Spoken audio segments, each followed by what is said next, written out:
Ce n'est pas que tu fais mal les choses. Ce n'est même pas que tu manques de volonté, ou de discipline, ou de constance. Et au fond, ce n'est même pas que tu te trompes de direction. Le malaise est plus subtil que ça. Il se cache dans un endroit que la plupart des gens ne regardent jamais, parce qu'il ne se voit pas de l'extérieur. Deux personnes peuvent faire exactement la même action, dire les mêmes mots, prendre la même décision, faire le même pas en avant. Et pourtant, chez l'une, la vie semble répondre. Chez l'autre, tout devient lourd, lent, résistant. Ce n'est pas une question de mérite. Ce n'est pas une question de chance. Et ce n'est certainement pas une question d'effort. La différence se situe dans l'état intérieur d'où l'action naît. Tu peux agir depuis un endroit tendu, contracté, inquiet, même si, extérieurement, tout semble correct. Ou tu peux agir depuis un endroit posé, clair, présent, même si tu ne contrôles pas tout. La vie ne répond pas à ce que tu fais. Elle répond à l'état depuis lequel tu le fais. Et tant que l'action naît d'un endroit désaligné, la réalité ne peut que résister. Pas pour te punir, pas pour te bloquer, mais parce que l'information que tu émets n'est pas cohérente. Beaucoup de personnes confondent mouvement et justesse. Elles pensent que si elles avancent, si elles font, si elles persistent, alors quelque chose finira forcément par s'ouvrir. Mais ce raisonnement oublie une chose essentielle. Le monde ne lit pas tes intentions. Il lit ton état. Tu peux vouloir profondément que les choses changent, tout en agissant depuis un état qui dit exactement l'inverse. Un état pressé, un état inquiet, un état qui cherche à forcer une réponse. Et plus tu forces, plus la réalité se ferme. Non pas parce qu'elle est dure, mais parce qu'elle est précise. Il y a un endroit en toi d'où tout part. Un endroit silencieux, souvent ignoré. Un point d'observation à partir duquel tu regardes la vie, les autres et toi-même. Quand ce point est contracté, tout semble compliqué. Quand ce point est instable, tout devient flou. Quand ce point est tendu, même les bonnes choses fatiguent. Et inversement, quand ce point s'apaise, la vie n'a plus besoin d'être combattue pour se mettre en mouvement. Ce n'est pas un concept spirituel abstrait. C'est une mécanique intérieure très concrète. Le problème n'est pas que tu fasses trop peu. Le problème est que tu fais souvent depuis un endroit qui n'est pas prêt à recevoir. Tu avances, mais ton corps est serré. Tu décides, mais ta respiration est courte. Tu parles, mais ton système est déjà en défense. Alors l'action devient une pression. Et la pression appelle la résistance. Observe honnêtement. Pas pour te juger. Juste pour voir. Quand tu agis, d'où agis-tu vraiment? Depuis un endroit calme, ou depuis un endroit qui espère que quelque chose va enfin se détendre après? Beaucoup de gens vivent ainsi. Ils attendent que la situation change pour pouvoir respirer. Ils attendent que la réponse arrive pour pouvoir se relâcher. Mais l'ordre est inversé. La respiration ne vient pas après la réponse. La réponse vient quand la respiration change. Le monde ne s'ouvre pas quand tu contrôles mieux. Il s'ouvre quand ton état cesse de lutter. Si ce que tu entends ici remet quelque chose en place à l'intérieur, laisse un like et surtout un hype. Pas par obligation, mais parce que ce simple geste soutient cette vibration et permet à ce type de message d'atteindre d'autres personnes qui vivent exactement la même chose, souvent en silence. Revenons à l'essentiel. Tu n'es pas en retard. Tu n'es pas cassé. Tu n'as pas raté quelque chose. Tu es simplement en train d'agir depuis un endroit qui n'a pas encore été ajusté. Et tant que cet endroit reste tendu, la vie te renverra de l'attention. Tant que cet endroit reste pressé, la réalité semblera lente. Tant que cet endroit reste inquiet, le monde paraîtra instable. Ce n'est pas une punition, c'est un miroir. Le point d'observation est la clé silencieuse de tout ce que tu vis. Change le point, et la lecture change. Pas parce que la vie devient magique, mais parce que tu cesses de la lire depuis la contraction. Quand tu regardes depuis la peur de manquer, tout manque. Quand tu regardes depuis l'urgence, tout devient urgent. Quand tu regardes depuis la présence, les choses trouvent leur place. Ce n'est pas spectaculaire, c'est subtil. Et c'est justement pour ça que c'est puissant. Tu n'as pas besoin de changer toute ta vie. Tu as besoin de changer l'endroit d'où tu la regardes. Et ce déplacement ne se fait pas par la force. Il se fait par l'attention.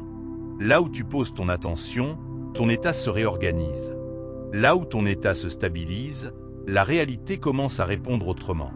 Ce travail n'est pas extérieur. Il est intime. Et il commence maintenant, au moment précis où tu reconnais que ce n'est pas l'action qui manque, mais le lieu intérieur d'où elle naît. Avant d'aller plus loin, pose cet ancrage simple. Écris en commentaire. Je change mon point d'observation. Parce que quand tu poses des mots ici, tu entraînes ton attention. Et l'attention, quand elle devient consciente, change réellement le champ.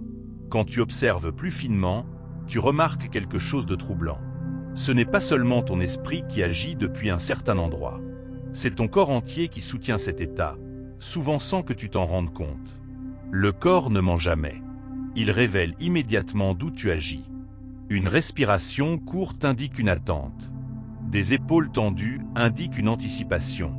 Une mâchoire serrée indique un contrôle discret mais constant.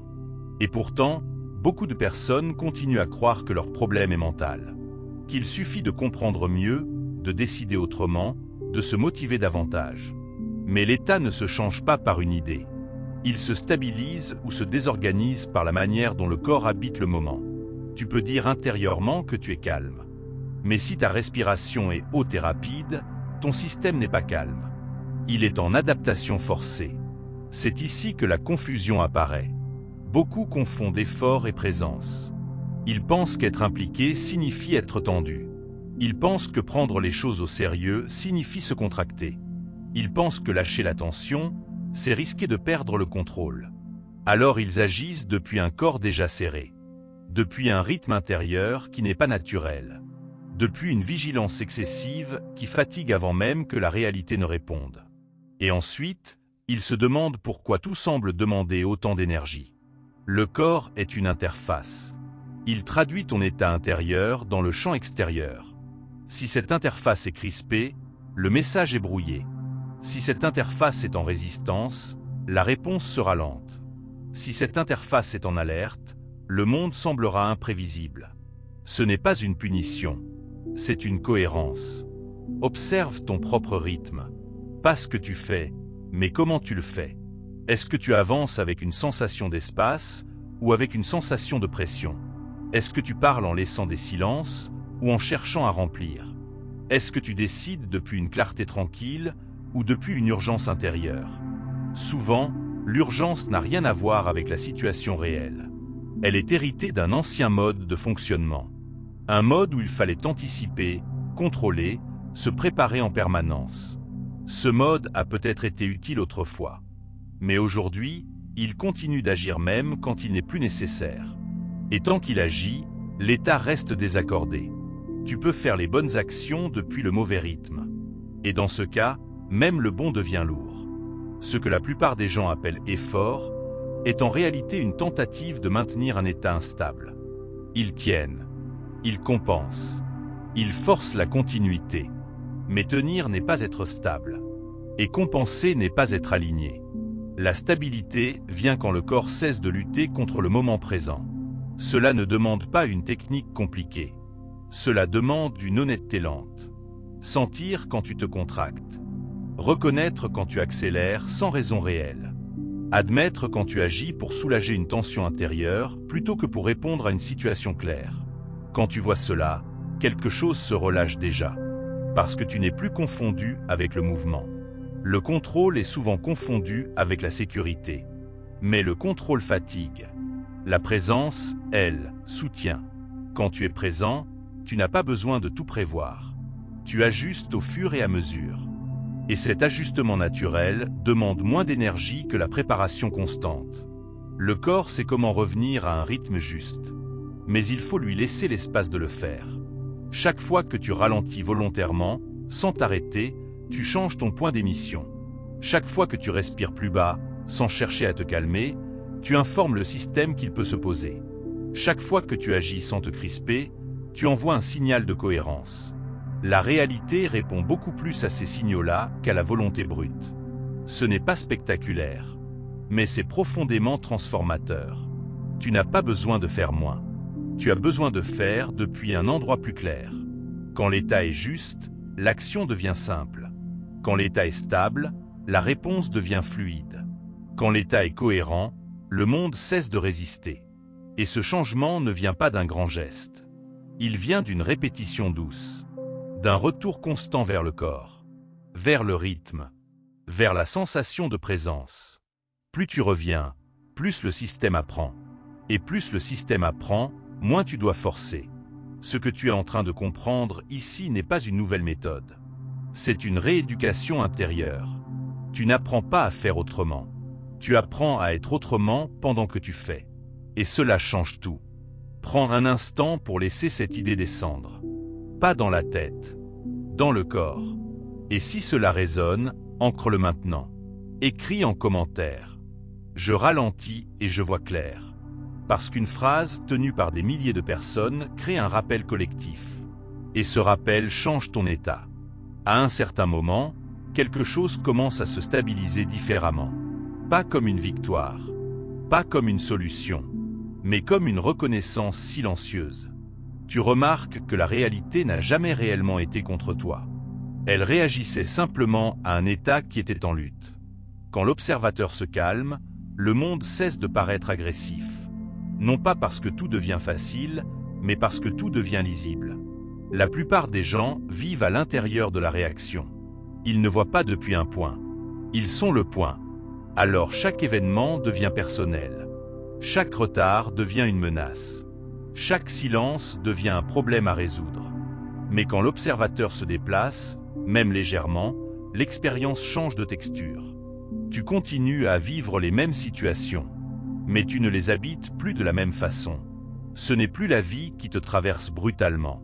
C'est toi qui la regardes passer, avec plus d'espace. Et cet espace change tout. Quand tu ne réagis plus immédiatement, le système nerveux se réorganise. Quand tu ne cherches plus à te défendre à chaque instant, l'énergie se libère. Quand tu laisses une seconde de plus avant d'agir, la clarté apparaît. Beaucoup pensent que ne pas réagir, c'est se résigner. Mais c'est l'inverse. Ne pas réagir, c'est récupérer ton centre. La réaction est automatique. La présence est un choix. Et ce choix n'est pas mental. Il est corporel. Quand quelque chose arrive, observe ton premier mouvement intérieur. Est-ce une contraction ou une ouverture? Est-ce une accélération ou un ancrage? La plupart du temps, la réaction vient d'un ancien réflexe, pas du moment présent. Et tant que ce réflexe pilote, la réalité continuera à sembler imprévisible. Mais quand tu vois le réflexe sans t'y identifier, il perd sa force. Tu n'as pas besoin de le supprimer. Tu as besoin de ne plus t'y confondre. C'est ici que le rôle de l'observateur devient central. L'observateur n'est pas distant. Il est lucide. Il ne fuit pas l'expérience. Il la traverse sans se contracter. Et plus cette posture se répète, plus elle devient naturelle. Alors quelque chose de très précis se produit. La réalité commence à répondre à ton état dominant. Pas à tes efforts ponctuels. Pas à tes bonnes intentions. Mais à ce que tu incarnes de manière stable. Si ton état est dispersé, la réponse sera fragmentée. Si ton état est tendu, la réponse sera lourde. Si ton état est posé, la réponse devient fluide. Ce n'est pas une croyance, c'est une cohérence. Tu n'as pas besoin de convaincre la vie. Tu as besoin d'être lisible. Quand tu es lisible intérieurement, les situations s'ajustent plus vite. Les décisions deviennent plus simples. Les relations cessent d'être des combats invisibles. Même les difficultés changent de nature. Elles ne t'écrasent plus. Elles t'informent. Parce que tu ne les regardes plus depuis la peur de perdre, mais depuis la capacité de répondre. C'est pour cela que tant de personnes ont l'impression de forcer sans résultat. Elles agissent depuis un état qui brouille le signal. Et plus elles forcent, plus le brouillage augmente. À l'inverse, quand tu agis depuis un état stable, même un petit geste a un impact disproportionné. Ce n'est pas magique. C'est précis. L'observateur stabilisé ne cherche pas à contrôler la réalité. Il s'accorde à elle. Il ajuste. Il écoute. Il répond. Et cette manière d'être demande moins d'énergie que la lutte constante. Tu n'as pas besoin d'être parfait. Tu as besoin d'être présent. Quand tu reviens à toi, le système se régule. Quand le système se régule, la réalité cesse de résister. Ce retour n'est pas spectaculaire. Il est discret, mais il est profond. Tu commences à sentir quand tu t'éloignes. Tu reconnais plus vite quand tu accélères inutilement. Tu vois quand tu réagis depuis l'ancien schéma. Et surtout, tu sais revenir. Revenir au corps. Revenir à la respiration. Revenir au rythme. Ce retour est la vraie stabilité. Et plus tu le pratiques, plus il devient ton état naturel. La vie ne te demande pas d'en faire plus. Elle te demande d'être plus cohérent. Quand la cohérence s'installe, même le silence devient fertile. Même l'attente cesse d'être une tension. Même l'incertitude perd son poids. Parce que tu n'es plus suspendu à une réponse extérieure. Tu es ancré dans ton point intérieur. Et depuis cet endroit, tout change de lecture. Si tu veux ancrer cela maintenant, fais-le simplement. Écris en commentaire. Je reviens à moi. Parce que ce geste simple te ramène au centre. Et plus tu reviens, plus ton système apprend la stabilité. À ce stade, il n'y a plus rien à comprendre de plus. Ce qui reste n'est pas une information supplémentaire, mais une intégration. Tu as vu que ce n'est pas la vie qui résiste. Tu as vu que ce n'est pas l'effort qui manque. Tu as reconnu que tout commence à l'endroit d'où tu agis. Et cette reconnaissance change déjà ton rapport au monde. Parce que tu ne cherches plus à corriger chaque situation. Tu ajustes ton point intérieur. Ce déplacement est discret, mais il transforme profondément la manière dont tu traverses les choses. Tu n'as pas besoin de changer qui tu es. Tu n'as pas besoin de refaire ton passé. Tu n'as pas besoin de forcer un futur différent. Tu as besoin de lire ta vie depuis un autre endroit. Quand ce point se stabilise, la réalité cesse de sembler lourde. Non pas parce qu'elle devient simple, mais parce qu'elle devient cohérente. Les événements n'ont plus besoin de te pousser pour être entendus. Les décisions n'ont plus besoin d'être urgentes pour être prises. Les silences n'ont plus besoin d'être remplis. Tu commences à agir sans te contracter, à répondre sans te défendre, à avancer sans t'épuiser. Ce n'est pas un état exceptionnel, c'est un état juste. Et cet état n'apparaît pas d'un coup. Il se construit par la répétition. Chaque fois que tu reviens au corps, tu ajustes le point. Chaque fois que tu ralentis sans t'arrêter, tu ajustes le rythme. Chaque fois que tu observes sans te juger, tu ajustes la perception. Et peu à peu, cet ajustement devient naturel. Tu n'as plus besoin de te rappeler consciemment de faire attention. Ton système apprend. Il reconnaît. Il se stabilise. C'est pour cela que ce travail n'est pas mental. Il est incarné. Et c'est aussi pour cela que revoir cette vidéo plusieurs fois n'est pas une répétition inutile. Ce n'est pas réécouter une idée. C'est rééduquer ton point intérieur. La répétition ancre une fréquence. Et ce que tu ancres, tu le deviens. Chaque écoute ne rajoute pas une couche d'information. Elle enlève une couche de tension. Elle affine la perception. Elle stabilise l'état. C'est ainsi que quelque chose de profond s'installe sans effort. Tu n'as rien à prouver, rien à réussir, rien à atteindre. Tu as simplement à rester en contact avec cet endroit calme d'où tout part. Et plus tu le fais, plus la vie te répond depuis le même niveau. Ce n'est pas spectaculaire, mais c'est durable. Si tu es resté jusqu'ici, laisse un like et un hype. Ce geste soutient le canal et permet à ce travail intérieur d'aller plus loin, chez toi et chez d'autres. Et surtout, garde ceci en toi. Ce n'est pas ce que tu fais qui transforme ta réalité. C'est l'état depuis lequel tu agis. Et cet état, tu peux toujours y revenir.